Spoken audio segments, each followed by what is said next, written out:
harap niya. Ano magandang harap.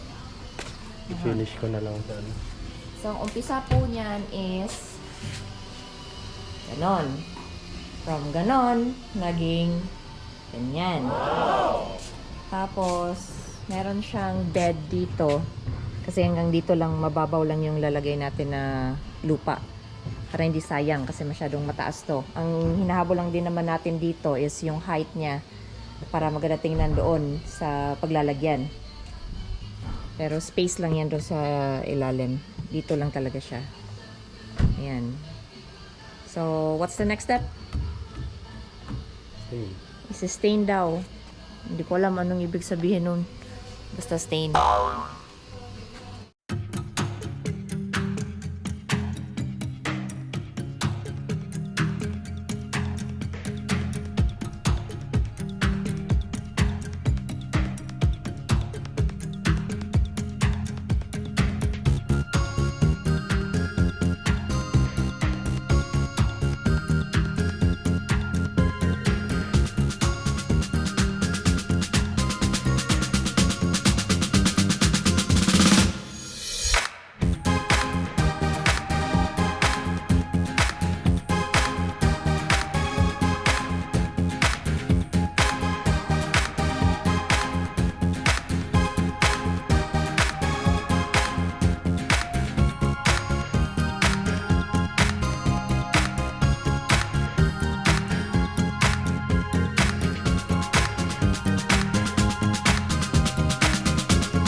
habang naglalagay ako ng yung stain, ito wood finish penetrating stain, Siya naman ay naglalagay ng yung parang lining dito sa loob ng wood box. Para bakit naglalagay ng lining? Lupa. Dahil dyan nilalagay yung lupa. And at the same time, it will prevent the soil from damaging the wood. So, ganun yun. And then, yung itatanim natin dito, nakapasok pa rin ba? Hindi na. Pero, kumbaga kung magtatanim tayo, tapos magdidilig tayo ng tubig, magsistay lang siya dito and then, i-absorb din ng tanim throughout the day. Bubutasan ko para tumulo. Bubutasan niya para tumulo daw. Hindi madadamage ang kahoy doon? Hindi naman daw. So, I stand corrected. Magkakaroon din ng leak pala sa ilalim. Yan.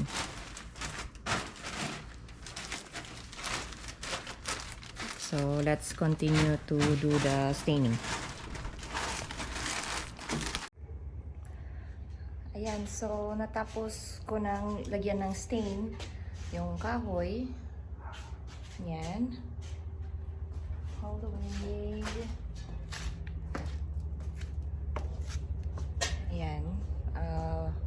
Padilim na. And then, yung paglalagyan natin yan will be doon sa wall. So, bubuhatin po natin yan. Ilalagay doon. Tapos, lalagyan ng soil and then yung mga tanim na binili natin kanina.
So, yung lupa na yan na may fertilizer na yan, di ba?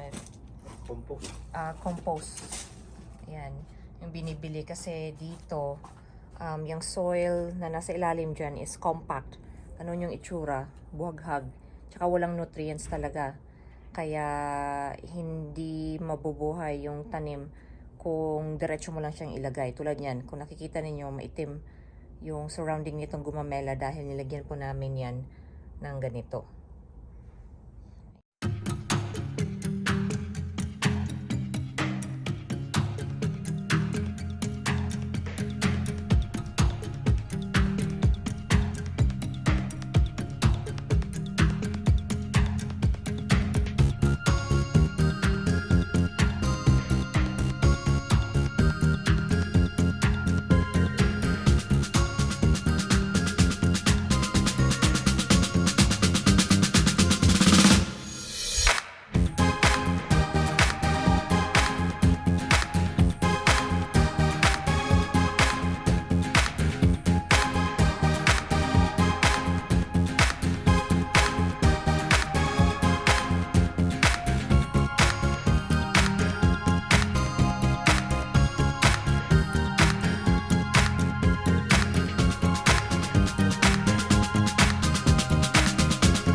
ilaw para lang makita niyo. Yan, maganda.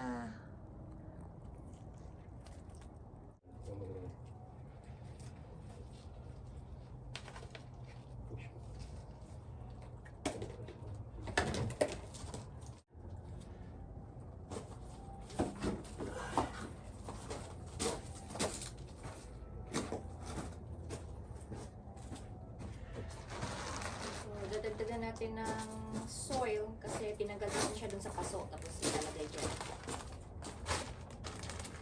Yung kanina, tinry lang muna namin kung ano yung itsura para ma-arrange namin ng maayos. And ngayon, alam na namin kung ano yung gusto namin ilagay. Tinatanggal na namin siya dun sa paso niya talaga.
sa mga paso. So, didiligan lang kasi yung lupa na nilagay natin is dry. And may tira pa kami na iilan pa. Pero, gagawa pa kasi kami ng isa pang box na ganyan. So, okay lang na may sobra.